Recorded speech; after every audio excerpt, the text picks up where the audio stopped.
2007-8 जिसमें मैंने आप लोग के बारे में पढ़ा था, वो क्या स्टोरी थी? आपको अगर टाइटल याद हो, हमारी पहली कुछ हमारे बारे में किसी ने छापा था एंड उस टाइम मूवी आई थी 3 इडियट्स करके। तो जो आर्टिकल छपा था उसका नाम था क्यों लगा आप लोग को कि भाई अपना खुद का बिजनेस चालू करना चाहिए? क्योंकि उस समय तो मेरे को लगता है भाई एज अ पेरेंट्स भी अगर मैं देखूं, इंजीनियरिंग का टाइम था डेफिनेटली। आपने इंजीनियरिंग की है तो वही होता है ना कि बच्चा इंजीनियर बनेगा और अच्छी जॉब लेगा, जॉब करेगा। तो इतना अनसर्टेनिटी में कैसे आप लोगों ने प्ले किया? सभी जैसे नॉर्मल सभी के घर में पेरेंट्स पढ़ाते हैं आपको आगे की जॉब करें, अच्छी नौकरी लगे, वैसे ही था। बट यूएस में कौन सा प्रोडक्ट ज़्यादा बिकता है इन शॉर्ट? अब मतलब कितने ऐसे लोग होंगे जो अपना प्रोडक्ट सेल कर रहे हैं? सरप्राइजिंग चीज़ ये है उसके अंदर बहुत ही, जो मैं डेटा अभी इनसाइट पढ़ रहा था कि वो 17 लाख सेलर्स में से ऑलमोस्ट 50% लोग पैसा नहीं बना रहे हैं। और ई कॉमर्स की आप कहानी जब आप यहीं नहीं कहीं भी देखोगे, चाहे यूएस में, चाहे चाइना में अलीबाबा हो जाए, या यूएस में अमेज़न हो जाए, भी हो जाए, सभी जगह यही कहानी है। मैक्सिमम लोग पैसा नहीं बना पाते। क्या रीज़न है इसके पीछे?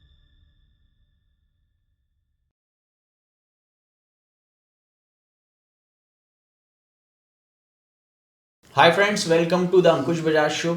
आज हमारे साथ एक स्पेशल गेस्ट हैं जिन्होंने मेरे हिसाब से रायपुर का सबसे पहला अगर स्टार्टअप की अगर हम लोग बात करें 2007-8 से मैं उनको जान रहा हूँ, और स्टोरी भी मैंने उनकी कहीं पे पढ़ी थी कि 4-5 स्कूल और कॉलेज के दोस्तों ने मिलके कंपनी स्टार्ट की थी, जिसको छत्तीसगढ़ वालों ने बहुत ही ज़्यादा प्यार दिया कंसोल के नाम से। तो उनके वन ऑफ द फाउंडर है मेरे साथ अमनदीप भाई। थैंक यू सो मच, आपने टाइम निकाला और हमारे इस पॉडकास्ट में आए। Hi Ankush, thank you for calling me, definitely. So भाई, सबसे पहले हम लोग डिस्कस करते हैं कि 2007-8 आई थिंक एक ऐसा ईयर था जिसमें मैंने आप लोग के बारे में सुना था, पढ़ा था, और वो क्या स्टोरी थी? हाँ, मतलब एक्चुअली अगर वो स्टोरी का आपको अगर टाइटल याद हो, हमारी पहली कुछ हमारे बारे में किसी ने छापा था एंड उस टाइम मूवी आई थी 3 इडियट्स करके। तो जो आर्टिकल छपा था उसका नाम था कि रायपुर के 4 इडियट्स, क्योंकि हम लोग 4 पार्टनर हैं। तो जैसे 3 इडियट्स में थोड़ा सा क्रेज़ी पर्सनैलिटी दिखाई गई थी, तो हम लोग भी अब थोड़ा मतलब क्रेज़ी तो नहीं बोलूँगा, लेकिन आउट ऑफ द वे जाके काम कर रहे थे कि जॉब छोड़ के फिर एक बिज़नेस स्टार्ट करना। एंड टू बी स्पेसिफिक, मतलब हमने अपने फाइनल ईयर में हम लोग कॉलेज कम जाते थे और हमने अपना बिज़नेस स्टार्ट कर दिया था। मतलब हम ऑलरेडी अपना बिज़नेस रोल कर रहे थे। तो ये स्टोरी थी जी। तो ये कब, कौन से ईयर की बात है? ये 2008 है। 2008 राइट, मेरे को याद है, 8 की बात है। तो 8 में जब आप लोगों ने स्टार्ट किया था, राइट, तो अभी तो टर्म्स है कि भाई स्टार्टअप, राइट, बट उस समय आई डोंट थिंक सो कि उस टाइम पे कुछ ऐसा टर्म होगा। उस टाइम तो राइट, हाँ जी जी। तो वो क्यों लगा आप लोग को कि भाई अपना खुद का बिजनेस चालू करना चाहिए? क्योंकि उस समय तो मेरे को लगता है भाई एज अ पेरेंट्स भी अगर मैं देखूं, इंजीनियरिंग का टाइम था डेफिनेटली। आपने इंजीनियरिंग की है तो वही होता है ना कि बच्चा इंजीनियर बनेगा और अच्छी जॉब लेगा, जॉब करेगा। तो इतना अनसर्टेनिटी में कैसे आप लोगों ने प्ले किया? नहीं, मतलब राइटली है कि ये सभी जैसे नॉर्मल सभी के घर में पेरेंट्स पढ़ाते हैं आपको आगे की जॉब करें, अच्छी नौकरी लगे, वैसे ही था। बट कुछ ऐसा हुआ कि हम लोग कॉलेज के टाइम पे ना थोड़ा सा हम लोग एक्स्ट्रा करिकुलर एक्टिविटीज़ में ज़्यादा इन्वॉल्व रहते थे, और एक थोड़ा सा स्पार्क था कि कुछ करना है। तो हम लोग ना एक कॉलेज का प्रोजेक्ट कर रहे थे अपने, तो यही हम जो 4 पार्टनर उसी प्रोजेक्ट में थे, उस प्रोजेक्ट से ही हम लोग मिले। तो टेक फेस्ट हो रहा था आईआईटी बॉम्बे में। तो आईआईटी बॉम्बे में वो टेक फेस्ट में हम लोग पार्टिसिपेट जब करने गए आईआईटी बॉम्बे, तो फिर हमने देखा कि कैसे मतलब दुनिया और जो एक्सपोजर जो हमें मिला, मतलब वहाँ पे जो इंजीनियरिंग के जो बच्चे आ रहे थे या आईआईटीएंस जो थे, जो टीचर थे, टीचर का तो कोई रोल ही नहीं था। सब कुछ इतना बड़ा इवेंट जो वहाँ पे स्टूडेंट्स ही कर रहे थे। तो हमें जो एक मतलब वहाँ के बच्चों में एक एंटरप्राइजिंग फीलिंग कि भाई स्पॉन्सर भी खुद लाते हैं, इवेंट से भी खुद ही कोऑर्डिनेट कर रहे हैं, सब कुछ कर रहे हैं। तो हमें लगा कि यार ये इतना भी मुश्किल नहीं है, जब ये कर सकते तो हम भी कर सकते। तो वहाँ से एक था कि हम टीम में कुछ कर सकते हैं, तो वाई नॉट, मतलब अपने लिए एक बार ट्राई करें खुद करने के लिए। जॉब तो डेफिनेटली है ही एक रास्ता, लेकिन लेट्स गिव अ ट्राई। तो बस वहाँ से एक आइडिया आया, देन वी स्टार्टेड जी। एंड सो अभी जो आपका अभी का जो करंट वेंचर है गिफ्ट क्या दे, राइट, तो उसकी शुरुआत कैसी हुई और कैसे आइडिया है आपको इसका? हाँ, गिफ्ट क्या दे बड़ा ही मतलब बोलेंगे तो मैक्सिमम इसका क्रेडिट ये कोविड के टाइम ही हम लोग ने सोचा इसके बारे में। एंड पिछले 15-16 साल से जो एक्सपोज़र रहा है वो सर्विस इंडस्ट्री में ही रहा है। तो कहीं ना कहीं ऐसा फील रहा है हमेशा से कि सर्विस सेक्टर में स्केलेबिलिटी एक चैलेंज हो जाता है एक एज के बाद, मतलब कितना ही स्केल करेंगे, it's more of brain game and all. तो फिर हमने थोड़ा सा कोविड में टाइम मिला, ब्रेक मिला, तो फिर हम स्टडी कर रहे थे, तो डाइवर्सिफाई करने का था दिमाग में। तो मैन्युफैक्चरिंग को क्यों ना सोचा जाए एक बार कि मैन्युफैक्चरिंग या प्रोडक्ट इंडस्ट्री में घुसा जाए। तो उस टाइम पे फिर हमने मतलब ब्रेनस्टॉर्म किया, अपनी टीम के साथ भी बैठे एंड फाइनली मतलब फिर हम कुछ बहुत सारी चीज़ों को मतलब R&D करने के बाद हम लोग ये पहुँचे कि गिफ्टिंग एक ऐसी इंडस्ट्री लग रही है जो कि ऑल सीज़न टाइप की फ़ील हो रही है। बर्थडे भी है, एनिवर्सरी भी है, ऑफिसेज में भी लग रही है, कॉर्पोरेट इवेंट्स भी हो रहे हैं एंड मतलब बहुत यूज़ केसेस दिख रहे थे उसके।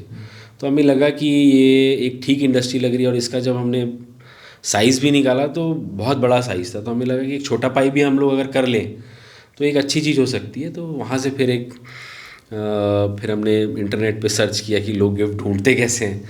तो नाम में भी वही इंटरेस्टिंग स्टोरी है इसको लेके कि हमने इंटरनेट पे गूगल पे पहली बार गिफ्ट क्या दे डाला और जब देखे रिज़ल्ट तो सर्च टर्म में गिफ्ट क्या दे बहुत ऊपर आ रहा था, मतलब लोग लिख रहे थे। तो हमने बोला कि इसी को नाम बनाते, why not make this as a brand को। फिर गिफ्ट क्या दे वहाँ से ब्रांड बना। तो गिफ्ट क्या दे जो आप लोगों ने नेम रखा है, राइट? हाँ। तो डेफिनेटली आप लोग को उसका डोमेन से लेके Right, हाँ। सारा ट्रेडमार्क रजिस्टर कराना, क्योंकि एक ऐसा नेम है that is a very common. Yes, बड़ी जेनरिक टाइप की चीज़ है। और हम लोग भी देखते हैं कि भाई कोई इवेंट में जाना है या कहीं पे भी शादी वादी में भी जाना है तो सबसे पहला क्वेश्चन ये होता है गिफ्ट क्या दे। तो नेम से ही मेरे को लगता है कि बहुत सारी चीज़ें जुड़ी होती हैं। बिल्कुल। तो दैट वाज ग्रेट, अमेजिंग। सो अमनदीप भाई, थोड़ा सा बताइए कि आप बहुत सारे मैंने जब हमारा डिस्कशन चल रहा था कि पॉडकास्ट करना है तो मैं आपके बारे में देख रहा था और मैं आपको फॉलो भी करता हूँ। आप बहुत एक्टिव हैं लिंक्डइन वगैरह में, ट्विटर में, तो आप काफ़ी सारे टेड टॉक्स पे भी जाते हैं। तो ये इंडस्ट्री जो है आज की डेट में, लेट्स से किसी को अपना ई कॉमर्स स्टार्ट करना है, राइट। एक मेरा व्यूअर है जिसको पता है कि भाई मेरे को प्रोडक्ट जाके बेचना है आइदर अमेजोन में, फ्लिपकार्ट में, ब्लिंकिट में, राइट। तो वो कैसे स्टार्ट करे, क्या बेसिक चीज़ें होनी चाहिए, उसके बारे में थोड़ा सा बताइए।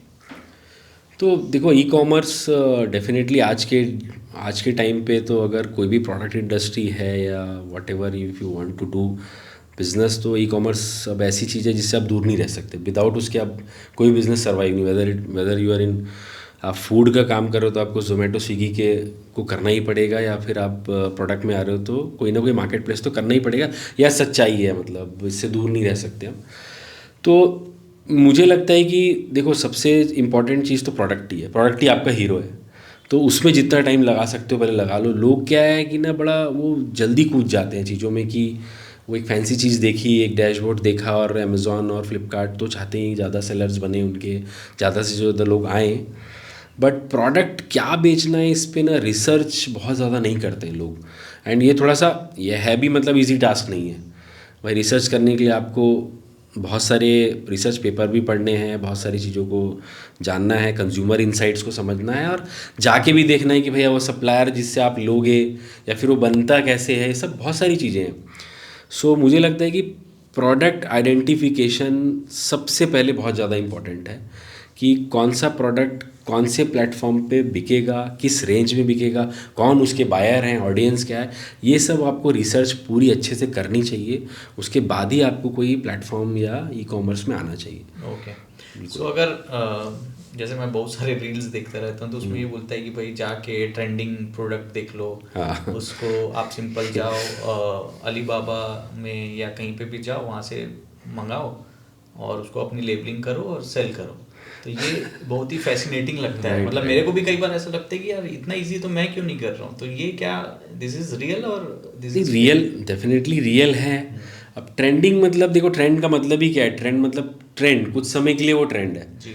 तो ये एक्चुअली मतलब मैं बोलूँगा इसको तो, जैसे वो बीच में एक वो कुछ टॉय आया था, चाइनीज़ डॉल टाइप की जो आई थी, वो फेमस हुई, बेचनी शुरू हो गई, मिल नहीं रही थी, लेकिन आज कहाँ है, मतलब आज nobody is buying Labubu. Yes, कितना ट्रेंड था, मतलब सेलिब्रिटीज़ ले रहे थे, क्रेज़ था, घर में बच्चे मतलब चाहिए ही चाहिए, तो वो पूरा ट्रेंड का राइट एग्जाम्पल है। अब लाबूबू अब आज लेकिन इतना कॉमन, कोई किसी को कोई पूछ भी नहीं रहा है उसको। सो ये मतलब बहुत ही मतलब इम्पल्सिव चीज़ होती है, ट्रेंड के भरोसे आप बिज़नेस नहीं कर सकते हो, मुझे जो लगता है। हाँ हाँ, हो सकता है कि आपका पॉकेट साइज़ उतना है और आप साल में एक आध बार कुछ पार्ट टाइम कर रहे हो, that is different game, but I don't think कि ट्रेंडिंग नहीं, आपको प्रोडक्ट तो आज जो प्रोडक्ट बना रहे हो 5 साल तक बिकता रहे, 10 साल तक बिकता रहे, उसकी लाइफ वैसे होनी चाहिए। ई कॉमर्स में ना एक हम लोग टर्म बोलते हैं जिसका नाम है लाइफ टाइम वैल्यू। तो एक बार प्रोडक्ट बेचा तो उसका एक बार पैसा आया, लेकिन वो प्रोडक्ट जब तक रिपीट नहीं बिक रहा है या उसकी लाइफ नहीं है, लाइफ टाइम वैल्यू नहीं है, तो उसका मतलब नहीं, फिर आप प्रॉफिट और रियल पैसा नहीं बना पाओगे जी। हर बार आपको नया कस्टमर एक्वायर करना पड़ेगा, उसकी कॉस्ट आएगी, मार्केटिंग एक्सपेंस बढ़ेंगे।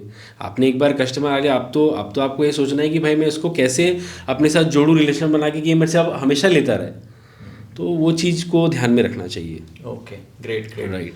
सो अभी जैसे फॉर एग्जांपल अमेज़ोन की बात हो रही थी और फ्लिपकार्ट की बात हो रही थी, तो अप्रॉक्सीमेट कितने कस्टमर मतलब बेसिकली कस्टमर तो दैट इज़ अ डिफरेंट, कितने ऐसे लोग होंगे जो अपना प्रोडक्ट सेल कर रहे हैं? तो हाँ, मतलब अमेज़ॉन इंडिया में वैसे लीडिंग प्लेयर है अभी ई कॉमर्स में, एंड फ्लिपकार्ट उसके बाद आता है। बट हाँ, डेफिनेटली मेरे को जो लेटेस्ट डेटा जो याद आ रहा है एग्जैक्टली तो नहीं, लेकिन 17 लाख सेलर्स के अप्रॉक्सीमेट हैं अमेज़ॉन में, और करीब करीब 1.5 करोड़ प्रोडक्ट्स हैं जो अमेज़ॉन पे बिक रहे हैं। एंड सरप्राइजिंग चीज़ ये है उसके अंदर, बहुत ही, जो मैं डेटा अभी इनसाइट पढ़ रहा था कि वो 17 लाख सेलर्स में से ऑलमोस्ट 50% लोग पैसा नहीं बना रहे। और ई कॉमर्स की आप कहानी जब आप यहीं नहीं कहीं भी देखोगे, चाहे यूएस में, चाहे चाइना में अलीबाबा हो जाए, या यूएस में अमेज़ॉन हो जाए, ईबे हो जाए, सभी जगह यही कहानी है, मैक्सिमम लोग पैसा नहीं बना पाते हैं। क्या रीज़न है इसके पीछे? और अब रीज़न यही है इसके पीछे कि लोग मतलब बहुत ही, जो आपने स्टार्टिंग में हमने ट्रेंड की बात की कि लोग फैंसी चीज़ देख के चले जाते हैं। अमेज़ॉन एक कंपनी है, उसको भी मैं बोलूँगा नहीं भाई वो भी अपना बिजनेस करने आई है, उसका तो काम है आपको प्लेटफॉर्म देना, डैशबोर्ड दे रहा है वो, आपको चीज़ें दे रहा है, तो उसका काम है उसका प्रॉफिट बनाना, आपको तो प्लेटफॉर्म दे दिया है उसने। लेकिन हम लोग इस कई बार क्या होता है, मैं जैसे आजकल मिलता हूँ यंग लोगों से, उन लोग ना ये फैंसी डैशबोर्ड के चक्कर में आ जाते हैं कई बार, कि उनको दिखता है कि बहुत ईजी है एंट्री, जस्ट आपको एक पैन कार्ड लगेगा, एक जीएसटी लगेगा, एंड आप एंटर कर सकते हो। अभी तो कई सारे प्लेटफॉर्म है जिसमें जीएसटी भी नहीं लगता, लाइक मीशो अपने आप को ऐसे ही प्रमोट कर रहे हैं कि जिसमें without GST you can start your business. तो जल्दी घुस जाते हैं, और उसके बाद फिर उसमें वो डैशबोर्ड में ऑर्डर्स आपको आते रहते हैं, लेकिन अल्टीमेटली वो ऑर्डर से आपका प्रॉफिट मार्जिन क्या आ रहा है, आपके बैंक में कितना पैसा आ रहा है, ये सब आप नहीं देख पाते हो। जिसके कारण क्या होता है कि जब आप इसको देख पाते हो, इसमें टाइम लग जाता है, 6-7 महीने निकल चुके रहते हैं, एंड अल्टीमेटली यू कम, फिर लॉस मेकिंग हो जाता है। तो ये क्या है ना, सिर्फ प्रोडक्ट का बिजनेस नहीं है e commerce. E commerce is completely art और साइंस। आपको ट्रेंडिंग और मार्केटिंग भी आनी चाहिए, और आपको उसका साइंस भी आना चाहिए कि भाई वो डेटा क्या बोल रहा है, इनसाइट्स क्या हैं, आपका CTR क्या है, एड टू कार्ट क्या हो रहा है, कौन सा प्रोडक्ट में रिटर्न्स ज़्यादा हैं, किसकी शिपिंग क्या लग रही है। और ये रोज़ देखने वाली चीज़ है, बोरिंग चीज़ है बहुत। मतलब नए नए काम स्टार्ट करते तो बड़ा फैंसी लगता है कि लैपटॉप लेके आप कैफ़े में बैठे हो, फाउंडर बोल रहे हो अपने आप को, बड़ा फैंसी लगता है, बट इट्स नॉट। मतलब आप वही काम को 1 साल करके देखो, कंटिन्यू रोज़ बैठना है और उसी स्क्रीन को देखना है, नहीं लगेगा फैंसी, आपको बोर हो जाओगे आप।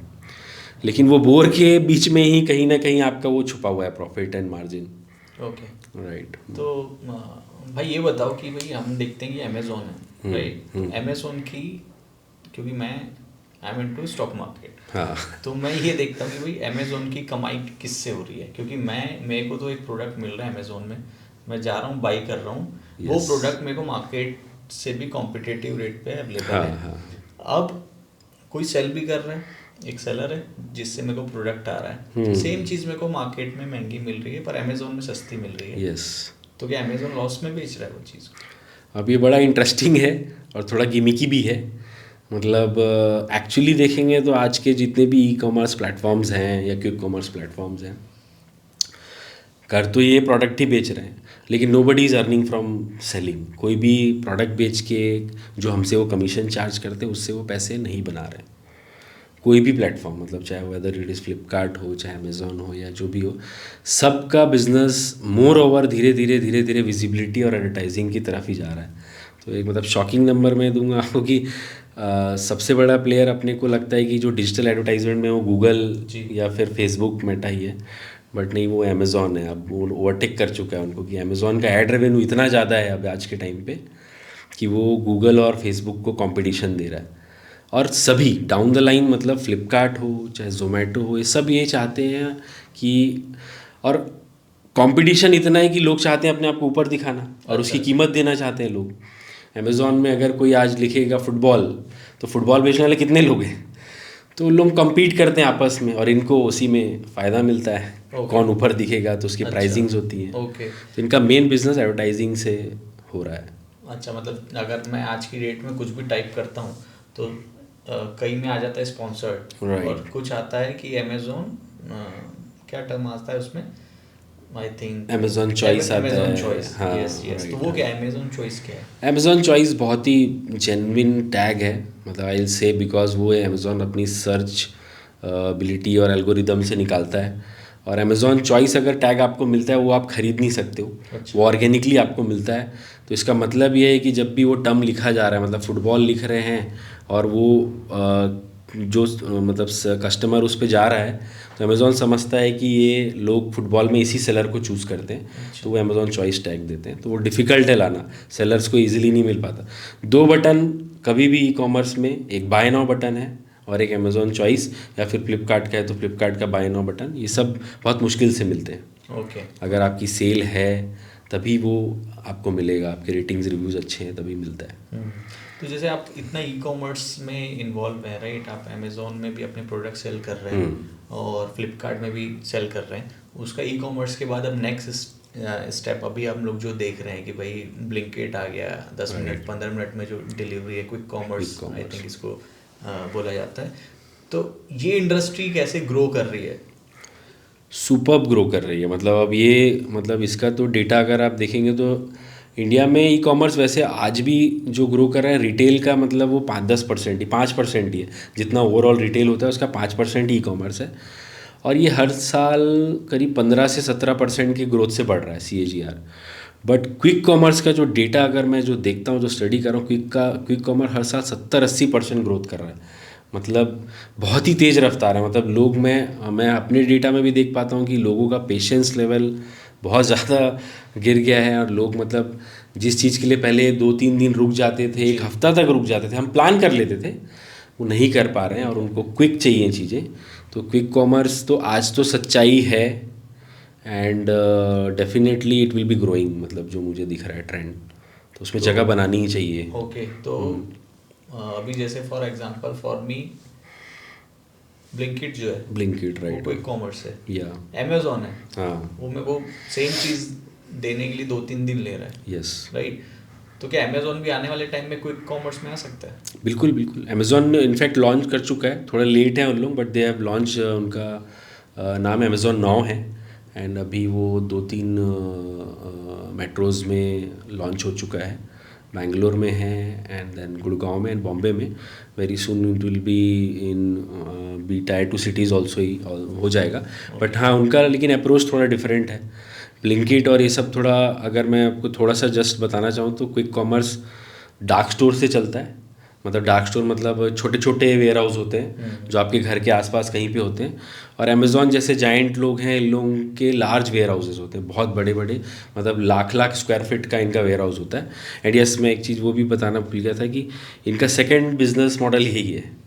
सो पहले जैसे मैंने बताया कि ई कॉमर्स कंपनियाँ एडवर्टाइजमेंट से ज़्यादा कमाती है, सेकेंड है वेयर हाउसिंग से। अच्छा। तो हमें या किसी भी सेलर को प्रोडक्ट्स उनके वेयर हाउस पे ही रखना। आपको 10 मिनट में कुछ भी मिल रहा है तो वो वेयर हाउस पे ही रखा है, आपके घर के पास ही किसी वेयर हाउस में रखा है तभी मिल सकता है।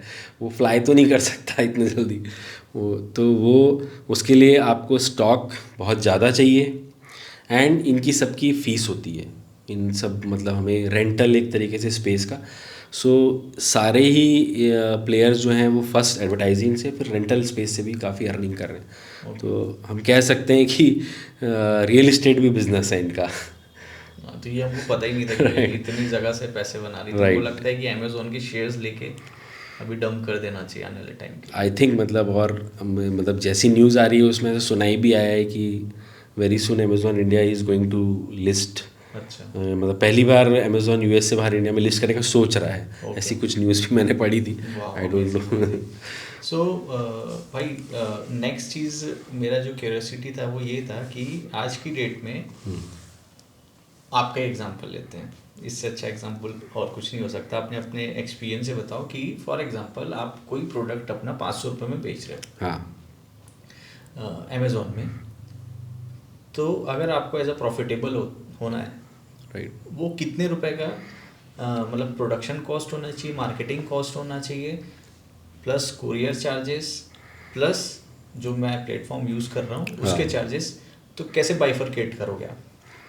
मेजरली ये जो पूरा जो इसको यूनिट इकोनॉमिक्स बोलते हैं हम लोग अपने लैंग्वेज में, तो ये 4 ही कैटेगरी पैरामीटर्स हैं।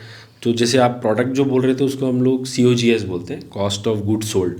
तो आप कितने में वो प्रोडक्ट खरीद रहे हो, सो वो उसका रेशियो अगर सेलिंग के पॉइंट ऑफ व्यू से बोले वहीं पे सब बहुत चूकते हैं, क्योंकि वो प्रोडक्ट जितने में खरीदते हैं उससे कुछ प्रॉफिट रख के कि भाई इसमें तो 100 रुपये का सपोज़ किसी ने प्रोडक्ट खरीदा तो उसको 200 रुपये में लिस्ट कर देते हैं। अरे ऐसा नहीं होता है। There are very hidden charges, logistic charges है, एडवर्टाइजिंग है, रिटर्न होगा। तो आइडियली जो होना चाहिए वो 1:5 का रेशियो होना चाहिए कि अगर आप कुछ 100 रुपये में खरीदो तो जब तक आप 500 रुपये में नहीं सेल कर रहे हो you will not make money, आप बर्न ही करोगे। अच्छा, 5 टाइम्स 5 टाइम्स वो कॉस्ट आएगी। मतलब वो, और मैं एनीवेज इसको मतलब रिटेल में भी अपन देखते हैं तो डीलर डिस्ट्रीब्यूटर कितना सारा नेटवर्क होता है।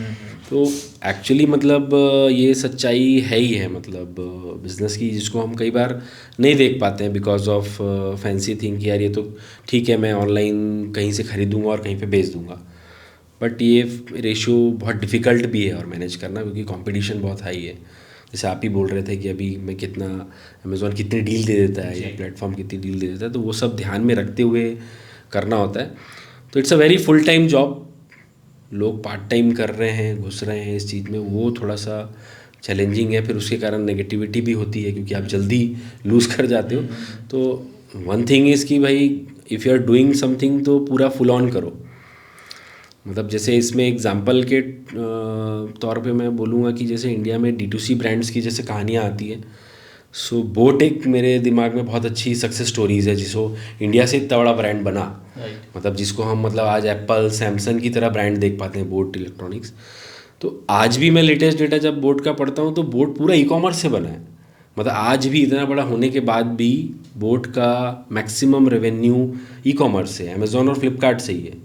तो आज तो इतनी बड़ी वैल्यूएशन है, वर्ल्ड में नंबर 3-4 पे आ रहे हैं अपन, तो कुछ भी कर सकते हैं, but still they are sticking to more to e-commerce. तो कुछ तो इसके अंदर है जो क्रैक किया है उन्होंने और इतना बड़ा बना रहे हैं ब्रांड को।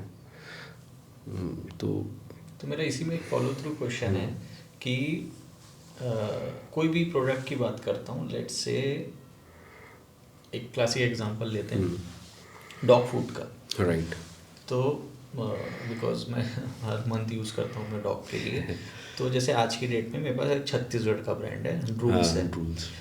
दूसरा है मेरे पास US का ब्रांड है, RC हो गया, रॉयल कैन हो गया, जो कि टॉप नॉच ब्रांड है। जब मैं कॉस्टिंग पे देखता हूँ सेम चीज़ का, तो मेरे को ऑलमोस्ट मान के चलो 10 या 20% की कॉस्टिंग में मिल रहा है। मतलब जो मेरे को ये 10,000 रुपये में मिल रहा है चीज़, वो मेरे को सेम क्वांटिटी 2,000 रुपये में मिल रही है, इंडिया वाली राइट। सो एक सेकंड थॉट मेरे में ये आता है कि यार ये इतना सस्ता है, राइट। तो जैसे हमने टाटा नैनो का एग्जांपल दिया था, वो मार्केट से बाहर हो गई कि सस्ती गाड़ी के हिसाब से। तो इंडिया के जो प्रोडक्ट्स होते हैं, राइट, जैसे अभी मैं बॉट का ही हम लोग एग्जांपल लें, अगर मेरे को ईयरफोन यूज़ करना है तो मैं बॉट नहीं यूज़ करके, अगर मेरी कैपेसिटी है तो मैं हो सकता है बोस या दूसरे प्रोडक्ट्स यूज़ कर, राइट। तो ये कैसे आप बाइफरकेट कर सकते हैं और कैसे इंडियन कंपनी क्वालिटी को मैच कर पा रही है ओवरऑल जो प्रोडक्ट्स है उसको?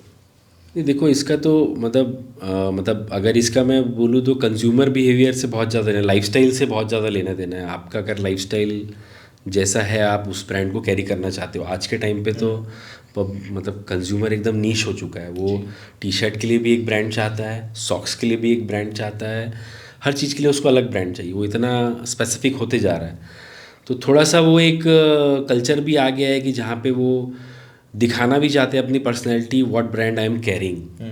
तो यंग स्टार्टअप्स हैं जो ये उसमें, अब जैसे कई स्टार्टअप हैं जो, जैसे हीलियम करके एक स्टार्टअप है जो बैम्बू से ही सब बना देता है। वो सॉक्स बना रहा है, वो बना रहा है। तो अब कुछ लोग को जो सस्टेनेबल पसंद करते हैं वो उसी ब्रांड पर स्टिक हो रहे हैं। तो अलग अलग नीश का हर कंपनी अपनी रिसर्च कर रही है, अपनी फाइंडिंग्स ला रही है कि वहाँ पे कितना मतलब बिहेवियर कंज्यूमर कितना ज़्यादा स्टिक कर रहा है।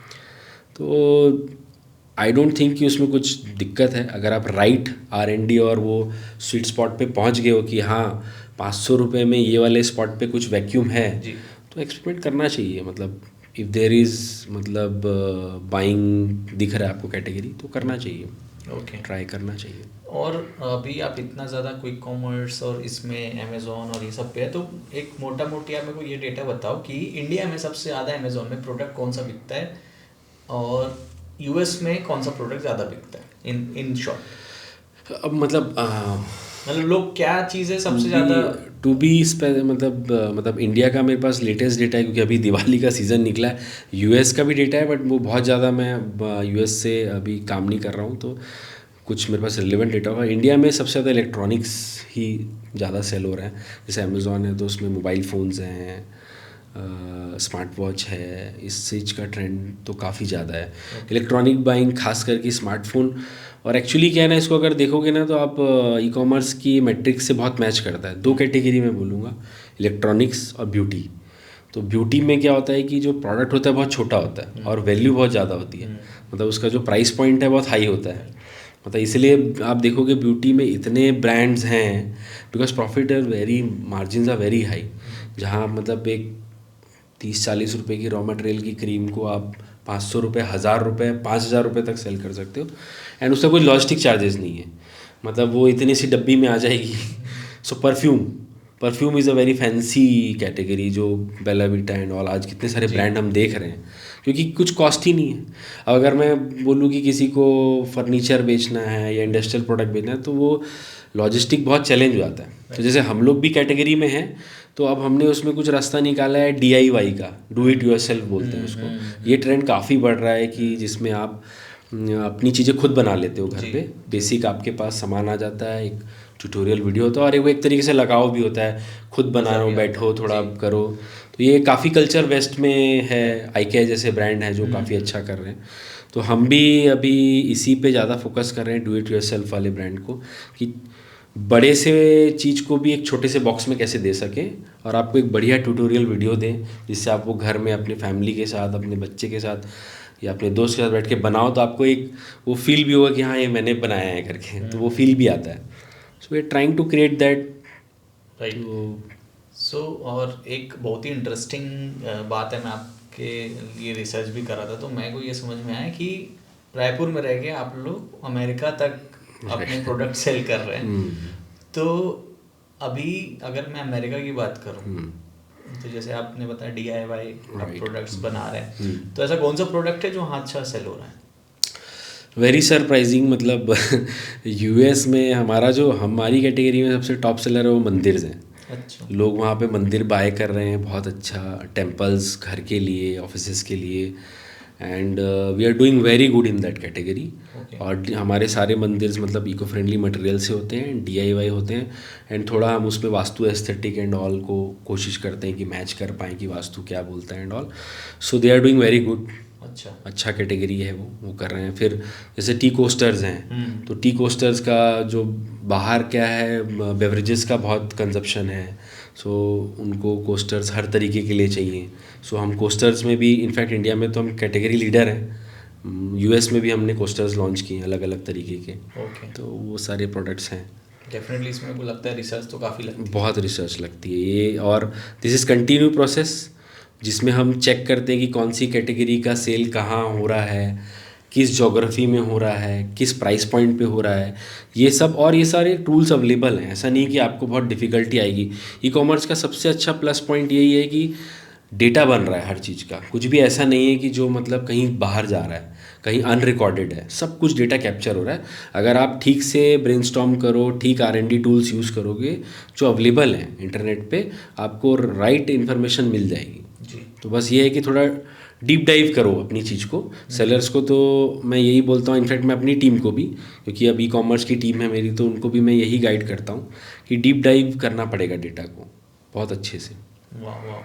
सो जैसे हम लोग स्टॉक मार्केट में बात करते हैं भाई, रिस्क टू रिवॉर्ड रेशियो आपका अच्छा होना चाहिए, हिट रेशियो अच्छा होना, तो 3-4 चीज़ें अगर आप ई कॉमर्स में बात करें, हाँ कि भाई कॉस्ट ऑफ गुड्स की अगर हम लोग बात करें, सेलिंग पॉइंट की बात करें, तो ऐसा 3-4 इंपॉर्टेंट डेटा क्या है मेरे मतलब मुझे मैं अभी अभी रिसेंटली मैंने अभी 4 पिलर्स अपने ई कॉमर्स के डिफ़ाइन किए थे, जिसमें हम लोग एक सबसे पहले तो प्रोडक्ट है, राइट प्रोडक्ट। दूसरा एडवर्टाइजमेंट, कि उसकी एडवर्टाइजमेंट कैसे अच्छी हो सकती है। तीसरा है स्टॉक, कि वो स्टॉक मतलब आप कितना रख सकते हो, क्योंकि सप्लाई चेन लोग समझते ही नहीं है। मे बी आपका प्रोडक्ट हिट हो गया और फिर वो हिट हुआ ही है और आपका स्टॉक ख़त्म हो गया, जी। सप्लाई नहीं आ रही है, तो फिर आप फेल हो जाओगे। एंड चौथा है कि continuous deep dive on to that thing, कि वो कंटिन्यूस ये चीज़ को करो, आप अपनी जो वर्किंग है उसके पैरामीटर्स बना लो एंड उसको डीप डाइव करो, तो आपका ई कॉमर्स कभी भी मुझे नहीं लगता कि फेल होगा। एंड यही चीज़ है जो मिस करते हैं लोग, तो ये 4 फार्मूला अब याद रखो। Great great great. So definitely बहुत ही अमेजिंग इनपुट रहा है, और मुझे लगता है कि ये सारी चीज़ें जो एक नया पर्सन है जो भी चाह रहा है कि भाई मैं ई कॉमर्स में आऊँ या अपनी कोई चीज़ें लिस्ट करूँ, क्योंकि मैं भी कई लोग को देखता हूँ, कोई मेरी फ्रेंड है वो परफ्यूम बना रही है, फिर अभी उसको स्ट्रगल हुआ ऑनलाइन सेल करने के लिए, तो वो देख रही कि यार मैं अब आसपास के लोगों को ही सेल करूँ, राइट। तो मेरे को लगता है कि वो मैट्रिक्स जो आपने बताया कि भाई 1 रुपए की चीज़ को आप 4-5 रुपए तक नहीं सेल कर पा रहे हो, या आप सोचते हो कि भाई मैं बना के नहीं बेच पाऊंगा, हाँ, तो आपको उस प्रोडक्ट पे जाना ही नहीं चाहिए, राइट। मेरे को क्या लगता था यार 100 रुपए की चीज़ लो 110-120 में बेच दो, क्या है, कॉस्टिंग तो है ही नहीं ऑनलाइन पे। हाँ, तो फिर आपने जो कॉन्सेप्ट बताया कि भाई आपको सबसे मेन चीज़ तो आपकी जो प्लेटफॉर्म वाले हैं वो भी चार्ज करेंगे, सेकंड कॉस्टिंग आ गई आपकी शिपिंग की कॉस्ट है, प्लस ई कॉमर्स में हमने देखा है कुछ टाइम पहले कि इवन ड्रेसेस भी लोग यूज़ करते थे और रिटर्न कर देते थे। तो ये काफ़ी हुआ, जी, मिसयूज़ भी होता है कुछ चीज़ों का। जी जी। हाँ, सो डेफिनेटली ये पॉइंट्स हैं वो बहुत ही ज़्यादा मेरे को लगता है इम्पोर्टेंट है, राइट। नहीं, फैशन बहुत कॉम्प्लिकेटेड कैटेगरी भी है मतलब इंडिया में, जी तो रिटर्न रेट बहुत हाई है फैशन में, तो वो ध्यान में रखना है ये सारी चीज़ें सबसे। और बस एक लास्ट फार्मूला जो मैं बोलना चाहूँगा वो इम्पॉर्टेंट है कि आप कोई भी चीज़ स्टार्ट करो थोड़ा लॉन्ग टर्म करो। शॉर्ट मतलब लोग इसको भी शॉर्ट टर्म की तरह देखते हैं कि बस वो खोला और कुछ मतलब अपन ने डाला और कल से अपने को पैसा आना शुरू हो जाएगा। It's not like that. मतलब ये इंस्टाग्राम का आपका पेज नहीं है कि बस वो डाला और आपको 2-4 लोगों ने लाइक कर दिया एंड यू गेट एक्साइटेड। नहीं, ये बहुत लंबी जर्नी है। तो शॉर्ट टर्म मत प्लान करो, आ रहे हो लॉन्ग टर्म करो, रिटर्न मिलेगा, डेफिनेटली मिलेगा। थैंक यू सो मच भाई, बहुत ही मज़ा आया और होप लोगों को बहुत सारे इनपुट्स मिले होंगे, और आपने टाइम निकाला और इतना ज़्यादा नॉलेज शेयर किया उसके लिए थैंक यू सो मच। हम एक्सपेक्ट करेंगे कि फ्यूचर में भी आपके साथ कुछ स्पेसिफिक टॉपिक पे हम लोग डेफिनेटली जो आपके कमेंट्स आएंगे होपफुली अगर उसमें कुछ क्वेश्चंस ऐसे हो तो अपन करेंगे definitely. Okay thank you so much. Thank you so much. Okay.